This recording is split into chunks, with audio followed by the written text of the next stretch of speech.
Bon, je crois qu'on peut commencer. Bienvenue à tous.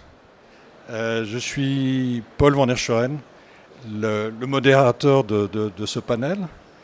Euh, donc, je suis le président d'Ogloba. Alors, pour vous présenter Ogloba très rapidement, Ogloba est depuis 25 ans l'émetteur de la monnaie des enseignes sous forme de cartes cadeaux, de cartes de fidélité, de bons d'achat. De bons de retour marchandises, etc. Donc on émet vraiment en close loop la monnaie de l'enseigne. On fait ça dans une cinquantaine de pays pour un volume annuel de l'ordre de 45 milliards. Et en France, on a l'honneur de compter parmi nos clients Auchan, Leroy Merlin, Intermarché, Decathlon et d'autres magnifiques enseignes. Alors pour m'accompagner aujourd'hui, j'ai demandé à des acteurs majeurs de notre écosystème de me rejoindre. Gilles, qui est le patron de Plebicom, Pascal, qui vient de reprendre les rênes de Delicado, Camille, qui représente Joko, et puis Renaud, qui est un serial entrepreneur, et on lui demandera de révéler ses secrets. Alors je commence peut-être par toi, Gilles. Donc Plebicom est surtout connu par ses sites de cashback, eBay Club, Poolpeo, qui sont, je crois, les sites leaders de cashback en France. Et donc tu es un peu aux premières loges pour observer le comportement du consommateur, qui a quand même connu 25% d'augmentation des prix de l'alimentaire en 5 ans. Et comment ça s'est traduit pour toi dans ce que tu as pu observer sur la partie cashback? Merci Paul. Oui, alors Plebicom exploite plusieurs sites de cashback en marque propre et une cinquantaine de sites de cashback en marque blanche. Donc on a une vision assez générale de ce qui se passe sur le marché. Et c'est vrai que le pouvoir d'achat, c'est un vrai sujet. On sait qu'aujourd'hui, il faut avoir en tête que 60% des Français gèrent leur budget mensuel à l'euro près. Donc quelques euros d'économie peuvent représenter pour certains consommateurs quelque chose d'important. On le voit dans nos remerciements. J'ai reçu, pas plus tard qu'hier, un remerciement d'un membre qui m'a dit écoutez, je suis très content d'avoir pu utiliser ma cagnotte de cashback pour offrir une tablette de chocolat à mes enfants. Donc vous voyez, c'est un vrai sujet. Le pouvoir d'achat est un vrai sujet. Et ce qu'on observe, c'est que, eh bien oui, plus vous avez des problèmes de pouvoir d'achat, plus vous avez des consommateurs qui recherchent à faire des économies, sous quelque forme que ce soit, en comparant les prix d'abord. Ça a été le premier, je dirais, mindset d'utilisation des comparateurs il y a 15 ans. Puis vous avez vu apparaître les codes promo sur Internet. Donc là, ça a été quelque chose d'extrêmement populaire aussi. Et enfin, le cashback, qui est le dernier étage de la fusée pour essayer de faire des économies encore plus importantes. Donc nous, ce qu'on voit, c'est que depuis environ 3 ans, il y a un nouveau bras de levier de cashback est apparu, qui est le cashback sur les bons d'achat, qui sont en effet l'utilisation de cartes cadeaux pour pouvoir acheter en ligne et en magasin, tout en bénéficiant en effet de cashback. Ça, on voit que c'est quelque chose qui se développe de façon fulgurante en l'espace de 3 ans. Donc ça, on sent que c'est un nouvel usage qui a été créé par le sujet pouvoir d'achat, parce que là, on est capable finalement de faire des économies grâce à ça sur des achats de tous les jours, y compris les achats alimentaires. Donc ça, c'est une première observation qu'on a pu voir de nos yeux, on va dire assez ébahis, puisqu'en 3 ans, on a multiplié par 20, je pense, notre chiffre d'affaires. Et puis les deuxièmes tendances, c'est on voit en particulier, quand vous regardez ce qui se passe sur les recherches et les requêtes de Google, vous avez de plus en plus de gens qui cherchent des codes promo. Donc la requête code promo plus un nom de marchand est quelque chose qui devient extrêmement populaire. Là aussi, on voit une tendance de fond. Quasiment 60% aujourd'hui en France des paniers sont des paniers qui sont avec un code promo.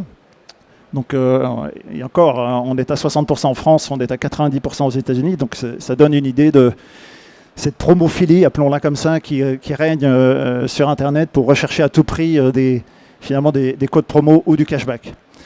Nous, on a un indicateur aussi intéressant, c'est ce qu'on appelle les téléchargements d'extensions, qui sont des plugins que vous téléchargez dans le navigateur qui permettent automatiquement d'avoir l'information sur la disponibilité d'un cashback ou d'un code promo. Et ça, c'est très intéressant aussi comme indicateur sur l'évolution du pouvoir d'achat. Et alors, dans tes relations avec les enseignes partenaires, qu'est-ce qui a évolué? Est-ce que l'enseigne voit toujours le cashback comme une autre promotion ou est-ce qu'elle le voit comme un indicateur, un outil de performance et d'acquisition de nouveaux clients, voire même un drive to store, parce que vous étiez très orienté e-commerce? Est-ce que maintenant, la tendance n'est pas un peu du drive to store? Parce que finalement, il faut quand même payer le loyer et l'électricité. C'est bien de tout mettre dans l'e-commerce, mais ça ne suffit pas. Il faut savoir qu'un membre, 30 à 40% des consommateurs vont plutôt acheter sur un site où il y a du cashback versus un site où il n'y a pas de cashback. Donc c'est quand même important je pense que la première chose, c'est pour une enseigne d'être présent sur des sites de cashback ou de code promo. L'avantage aussi pour une enseigne, c'est surtout sur les cashbacks autour des bons d'achat. Vous avez beaucoup d'intérêt en tant qu'enseigne à utiliser ce dispositif. Pourquoi? Parce qu'un bon d'achat, c'est une valeur faciale et en général, les consommateurs dépensent plus que la valeur faciale. Donc, quelque part, la commission de distribution est inférieure. Vous avez aussi du no-show, c'est-à-dire que finalement, si ce bon d'achat n'est pas utilisé, eh bien pour l'enseigne, vous avez un no-show extrêmement intéressant qui peut aller de 1 à 5%. Donc ça aussi, dans le modèle économique, c'est extrêmement intéressant. Et puis, en effet, derrière, vous avez, quand on parle de cashback de type données bancaires, c'est-à-dire des cashbacks qui sont associés à la synchronisation de vos comptes bancaires, là, vous pouvez faire, en tant qu'enseigne, des ciblages extrêmement précis. Des ciblages qui sont, en effet, pour recruter que des nouveaux clients, pour recruter que des personnes qui dépensent plus d'un certain panier, etc., etc. C'était ce qui a un peu changé le marché du cashback aujourd'hui, c'est la capacité que l'on a de pouvoir récupérer des données bancaires si vous connectez votre compte sur notre plateforme, pour pouvoir faire des ciblages extrêmement puissants et apporter de la valeur aux enseignes. C'est-à-dire être capable de mesurer pré-campagne, qu'est-ce qui se passait, post-campagne, qu'est-ce qui s'est passé, et de démontrer la valeur du cashback de façon très factuelle. Et puis vous avez une autre étude sur laquelle j'ai pu découvrir ça, qui nous vient des États-Unis. C'est que finalement, le comportement neuronal de votre cerveau quand vous faites du cashback est différent, parce que vous avez pas l'impression de dépenser, vous avez une impression de gain, donc vous êtes un peu plus enthousiaste, donc les paniers moyens sont plus intéressants, les repeats aussi, etc. etc. Donc pour la valeur, on va dire, un peu inconsciente du cashback est aussi extrêmement intéressante à creuser pour un distributeur. Et puis vous pouvez faire plein de tactiques de cashback différentes, de cashback sur des nouveaux clients, de cashback que sur certains produits, que sur certains segments, certaines catégories, etc., etc. Donc pour une enseigne, nous ce que l'on constate, c'est que depuis 20 ans qu'on existe, on a très peu d'enseignes qui ont arrêté de faire du cashback, parce que celles qui ont arrêté se sont rapidement vues avec un chiffre d'affaires très inférieur, on va dire, et très souvent sont revenus sur ce type de dispositif en améliorant de plus en plus le dispositif. Voilà ce qu'on constate aujourd'hui. Et de plus en plus d'enseignes, y compris des petits commerces, commencent à s'intéresser à ce type de dispositif parce que c'est un dispositif à la performance. Finalement, c'est la seule publicité qui garantit que quand vous investissez 1 euro, vous êtes sûr d'avoir 10 euros de chiffre d'affaires en magasin ou sur votre site. Donc ce marketing à la performance commence à prendre du poids comparé à d'autres canaux affichage, télévision, etc., qui sont beaucoup moins, on va dire, mesurables et avec un ROI beaucoup moins garanti. Merci Gilles. Non, je crois que Pascal, tu peux prendre le micro. Donc, Pascal vient de prendre les rênes d'Illy & Co. On dit Illy & Co maintenant. Oui, enfin, la marque, c'est Illicado. Voilà, elle est connue sous Illicado. Illicado, la carte multi-enseigne bien connue. La première du marché, je pense. Je pense aussi.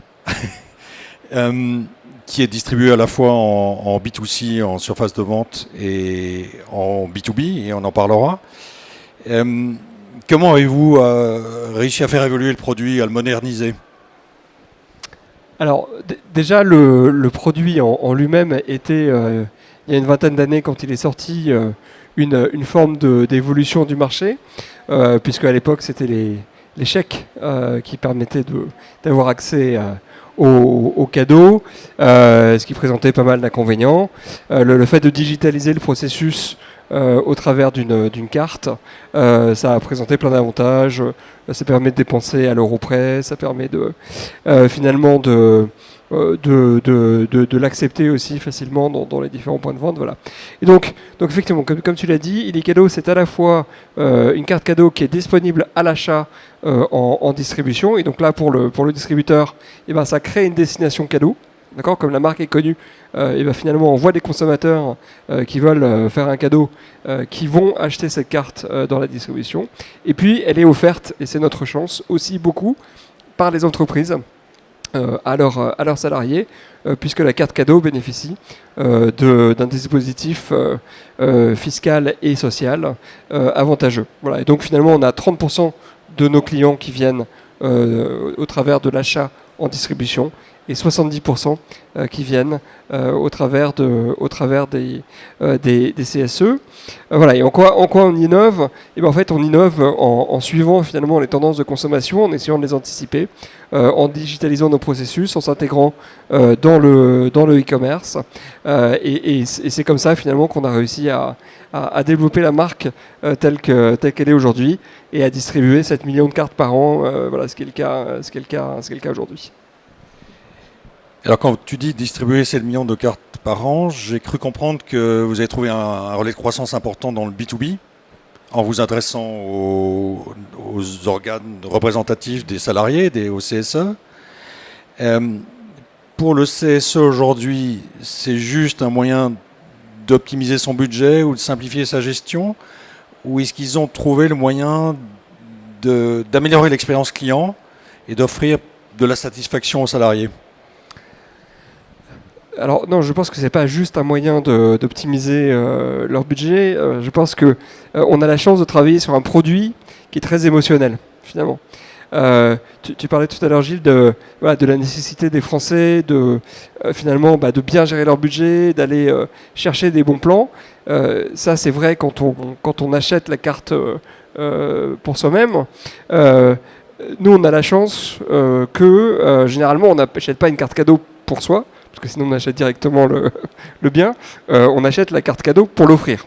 Et c'est vrai quand on achète la carte cadeau dans les distributions physiques, et c'est vrai aussi pour le CSE. Et donc finalement, la carte cadeau, c'est un produit sympa. C'est un produit qui émotionnellement est lié